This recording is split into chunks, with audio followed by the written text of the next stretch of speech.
카카오톡은 조용한데 가슴은 시끄러웠다. 이 문장을 들으면 어떤 생각이 드시나요? 은퇴 후 휴대폰은 고요한데 마음은 오히려 복잡해진다는 분들이 많습니다. 메시지가 오지 않아도 괜찮다고 스스로를 다독이지만 밤이 깊어질수록 나를 찾는 사람은 이제 없는 걸까라는 생각이 자꾸만 올라온다고 합니다. 오늘은 그 조용한 휴대폰 속에 숨어있는 70세 은퇴자의 하루를 따라가 보려 합니다. 서울 외곽의 한 아파트. 정 씨는 새벽 5시 반이면 어김없이 눈을 뜹니다. 30년 동안 회사에 다니며 몸에 밴 습관 때문입니다.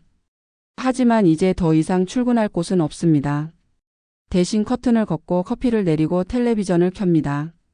아침 뉴스를 들으며 시간을 때우다가 문득 카카오톡 창을 엽니다. 대화방은 여전히 어제 그대로입니다. 한때 시끌벅적하던 단체방엔 광고 메시지와 이모티콘 선물 알림만 남았습니다. 그는 오늘도 아무 말 없이 스크롤을 올렸다 내렸다 하며 혼잣말처럼 중얼거립니다. 다들 바쁜가 보지. 은퇴 전 정 씨는 회사에서 팀장님, 선배님, 형님이라 불리던 사람이었습니다. 그의 한마디에 후배들이 움직였고 회식 자리에서는 자연스레 중심에 섰습니다. 그런데 은퇴 후 그가 자주 쓰던 말은 괜찮아와 별일 없어였습니다. 누군가에게 불쑥 연락하기도 도움을 청하기도 어려웠습니다. 괜히 폐만 끼칠까 하는 마음이 그를 더 조용하게 만들었습니다. 은퇴 후의 조용함은 단순한 휴식이 아니라 단절의 다른 이름이 되곤 합니다. 특히 남성 은퇴자들에게서 이런 현상이 두드러집니다. 직장에서의 관계가 곧 사회적 연결망이었던 그들에게 퇴직은 관계의 해체를 의미하기 때문입니다. 그런데 정작 은퇴 후엔 그 단절이 자신에게 얼마나 큰 상처가 될지 미처 알지 못합니다. 점심 무렵 정 씨는 혼자 근처 공원으로 나갑니다. 벤치에 앉아 도시락을 꺼내지만 젓가락질은 길게 이어지지 않습니다. 바람 소리, 아이들 웃음소리, 저 멀리 들리는 택배 오토바이 소리. 모두 살아있는 세상의 소리처럼 느껴지는데 정작 본인은 그 안에 없는 사람 같습니다. 스마트폰을 들여다보면 카톡 알림이 하나 떴지만 보험 안내 메시지였습니다. 그는 그 알림마저 반가웠다고 했습니다. 이 시점에서 우리가 주목해야 할 건 이런 조용한 하루가 단지 외로움의 문제가 아니라는 겁니다. 심리학자들은 이를 관계 상실 후의 자기 부재감이라고 부릅니다. 즉 누군가와 연결되어 있을 때만 존재감을 느끼던 사람이 관계가 끊긴 순간 자신이 사라진 듯한 감각을 겪는 것입니다. 이것은 우울감이나 무기력감, 심지어 신체적 질환으로도 이어질 수 있습니다. 정 씨는 어느 날 아내에게 이렇게 물었습니다. 당신은 친구들이랑 자주 만나는데 나는 누구랑 만나야 하지? 그 말에 아내는 잠시 망설이다가 글쎄요, 당신도 한번 연락해봐요. 예전 동기들이나라고 답했습니다. 하지만 그는 그 말을 듣고도 며칠을 망설였습니다. 한참 뒤에서야 용기 내어 한 사람에게 메시지를 보냈습니다. 오랜만이지? 잘 지내나? 답장은 다음 날 오후에 왔습니다. 응, 잘 지내. 요즘은 좀 바쁘네. 그 짧은 문장을 읽으며 정 씨는 괜히 미소를 지었습니다. 그날 밤 오랜만에 잠이 잘 왔다고 합니다. 이처럼 은퇴 후 외로움의 가장 큰 특징은 누가 먼저 말 걸어주길 기다리는 마음입니다. 하지만 그 기다림이 길어질수록 고립은 더 깊어집니다. 그래서 전문가들은 말합니다. 관계의 끈을 지키는 방법은 기다림이 아니라 시도라고. 작은 인사 하나, 커피 한 잔의 제안 하나가 생각보다 큰 위로와 연결의 시작이 될 수 있습니다. 한 사회학 연구에 따르면 은퇴 후 3년이 지난 남성의 60%가 의미 있는 대화를 나누는 상대가 거의 없다고 답했습니다. 그리고 그중 절반 이상이 관계 회복의 방법을 모르겠다고 했죠.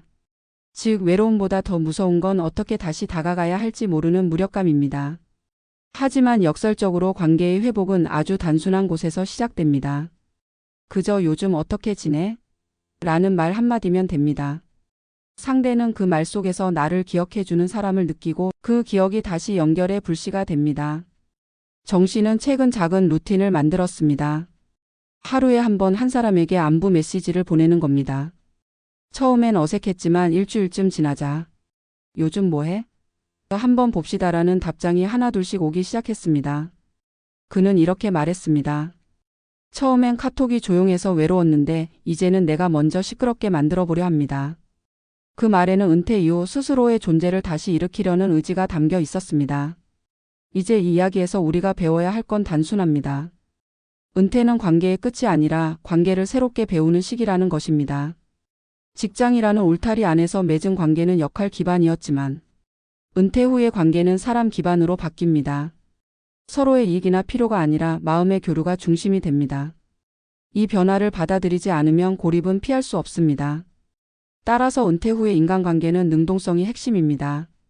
먼저 연락하고 먼저 제안하고 먼저 참여해야 합니다. 동네 복지관의 강좌, 노인 일자리 프로그램, 자원봉사 소모임.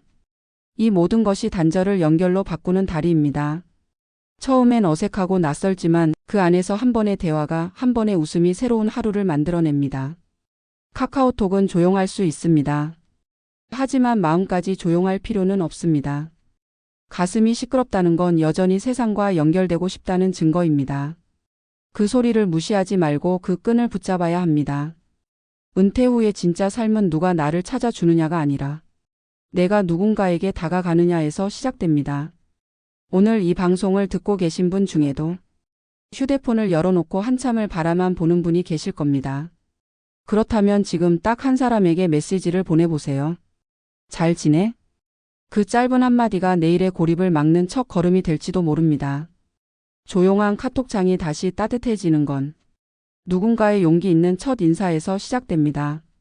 은퇴 후 휴대폰의 알림음은 줄어들지만 마음속의 소음은 점점 커진다. 겉보기에는 고요하지만 그 속에는 수십 가지의 감정이 뒤섞여 있다. 고독, 후회, 불안, 그리고 알 수 없는 공허감. 그러나 이 감정들은 단순히 외로움의 결과가 아니라 한 인간이 오랜 시간 자신을 규정하던 사회적 정체성을 잃은 뒤 마주하게 되는 존재의 침묵에서 비롯된다. 많은 은퇴자들이 이렇게 말한다. 이제야 내 시간이 생겼는데 그 시간이 이렇게 낯설 줄 몰랐다. 회사와 사회에서 쉴 틈 없이 바쁘게 살아오던 시간 동안 우리는 자신을 끊임없이 타인의 시선 속에서 확인했다. 누군가의 상사로, 누군가의 동료로, 누군가의 아버지로 존재하던 삶이 끝나면 나는 누구인가라는 근원적인 질문이 남는다. 그리고 그 질문은 대부분의 은퇴자들에게 불편하고 무겁게 다가온다. 은퇴 후 하루는 느리게 흘러가지만 마음의 시계는 오히려 빠르게 돌아간다. 오늘이 어제와 같고 내일도 별다를 게 없을 때 사람은 자신이 멈춘 것 같은 느낌을 받는다. 이런 감각은 흔히 무기력이라는 형태로 드러난다. 과거엔 회의 일정이, 거래처 약속이, 부서의 목표가 하루를 이끌었다면 이제는 스스로 하루의 의미를 만들어야 한다. 그런데 그 의미를 설계하는데 익숙하지 않은 사람일수록 하루의 시작이 막막하게 느껴진다. 한 심리학 연구에 따르면 은퇴 후 첫 3년은 정체성의 재구성기라고 한다. 이 시기에 많은 사람들이 혼란을 겪는 이유는 경제적 변화보다도 사회적 소속감의 상실 때문이다. 사회적 관계망은 단순한 친분의 집합이 아니라 자신이 세상 안에 속해 있다는 감각을 지탱해주는 구조다. 그것이 사라질 때 인간은 자신이 세상에서 떨어져 나간 듯한 느낌을 받는다. 카카오톡의 조용함은 그 단절의 상징이다. 아무런 메시지가 오지 않아도 괜찮다고 말하지만 사실은 그 조용함 속에서 나는 여전히 누군가에게 필요한 사람일까를 묻는다. 은퇴 후 외로움이 단순한 감정의 문제가 아닌 이유는 그것이 삶의 방향과 자존감을 흔들기 때문이다. 사회적 관계는 인간의 자아를 반사시키는 거울이다. 그 거울이 사라지면 자신을 바라보는 기준도 함께 무너진다. 그래서 많은 은퇴자들이 예상치 못한 심리적 공허감에 빠진다. 하루의 의미가 사라지고 시간은 남는데 마음은 허전하다. 그렇게 조용한 휴대폰을 붙잡고 수십 번이나 화면을 켜고 끄는 일상이 이어진다. 그렇다면 이 고요한 단절 속에서 다시 연결의 실마리를 찾으려면 어떻게 해야 할까? 가장 먼저 필요한 것은 수동적 기다림을 버리는 일이다. 관계의 회복은 기다림의 결과가 아니라 행동의 결과다. 심리학자 에릭슨은 말한다. 인간의 성장 단계에서 가장 중요한 것은 관계 속에서의 자기 확립이라고. 나이가 들어도 직업이 사라져도 인간은 여전히 관계 속에서 자신을 증명하려 한다. 하지만 그 관계를 다시 세우려면 먼저 다가가는 용기가 필요하다. 누군가 나를 알아봐 주길 바라기보다 내가 누군가를 알아봐 주는 시도가 먼저여야 한다. 한 70대 남성의 사례는 이를 잘 보여준다. 그는 은퇴 후 2년 동안 거의 외출하지 않았다고 했다. 어느 날 우연히 복지관의 글쓰기 강좌 포스터를 보고 등록했는데 처음엔 내가 거길 가서 뭘 하겠나라는 마음이었단다. 하지만 한 달쯤 지나자 그는 달라졌다. 매주 수요일 글을 쓰러 가는 일정이 생기면서 하루의 구조가 생겼고 그 안에서 몇몇 사람들과 대화를 나누며 새로운 관계가 시작됐다. 그가 말하길 카톡방은 조용하지만 마음속 대화는 다시 살아났다. 이 말은 단순한 감상이 아니라 관계의 본질을 회복한 사람의 표현이었다. 은퇴 후 인간관계의 본질은 이해와 공감의 순환이다. 젊을 때처럼 활발한 인맥이나 이익 중심의 관계는 필요 없다. 오히려 느리고 따뜻한 관계가 인생의 후반부를 지탱한다. 작은 대화, 짧은 인사, 함께 걷는 산책 한 번이 외로움을 막는 가장 강력한 장치가 된다. 중요한 건 누가 나를 챙겨주느냐가 아니라 내가 누군가를 챙길 수 있느냐다. 돌봄의 방향을 바꾸면 관계는 새롭게 살아난다. 또한 디지털 고립을 완화하는 작은 습관도 도움이 된다. 하루에 한 번 휴대폰을 연결의 도구로 사용하는 것이다. 그저 뉴스를 보거나 영상을 보는 수동적 사용이 아니라 능동적으로 사람에게 다가가는 용도로 바꾸는 것이다. 오늘은 누구에게 안부를 전할까, 누구에게 고마움을 표현할까 같은 의식적인 행동은 작은 일 같지만 마음의 방향을 바꾸는 큰 변화가 된다. 경제적으로는 충분히 안정된 은퇴자들도 심리적으로는 공허함을 호소한다. 왜냐하면 인간의 행복은 소득이 아니라 관계의 질에서 결정되기 때문이다. 심리학 연구에 따르면 사회적 유대감이 높은 사람은 그렇지 않은 사람보다 우울증 발병률이 40% 이상 낮고 평균 수명도 길다. 결국 인간은 관계 속에서 생명을 유지하는 존재다. 혼자 사는 법을 배우는 것보다 함께 사는 기술을 다시 익히는 것이 더 중요하다.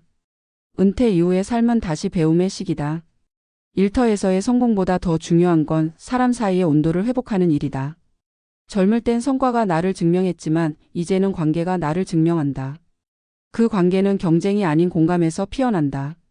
동네 커피숍 주인과의 짧은 대화, 아파트 경비원에게 건네는 인사, 공원에서 마주친 이웃에게 미소 한 번 보내는 것, 그것만으로도 세상은 다시 나를 받아들인다. 결국 카카오톡은 조용한데 가슴은 시끄럽다는 말은 외로움의 표현이자 생의 신호다. 아직 세상과 연결되고 싶다는 뜻이고 여전히 관계를 갈망한다는 증거다. 그 시끄러움이 완전히 사라지지 않기를 바란다. 그 마음이 살아있는 한 인생은 여전히 미완성이고 여전히 가능성이 있다. 삶의 후반부는 조용한 용기로 완성된다. 누군가에게 먼저 다가가는 용기, 사소한 관계를 이어가는 끈기, 그리고 스스로를 다시 세상 속으로 밀어넣는 결단. 이것이 은퇴 후 외로움을 이겨내는 가장 현실적이면서도 인간적인 해법이다. 지금 이 순간에도 많은 사람들이 조용한 휴대폰을 바라보고 있을 것이다. 그러나 그 고요 속에서 마음이 요동친다면 그것은 나를 다시 세상으로 이끄는 신호다. 오늘 하루 그 신호를 따라 한 사람에게 안부를 전해보자. 단 한 줄의 메시지가 누군가의 하루를 따뜻하게 하고 나의 고요한 마음도 조금은 가벼워질 것이다.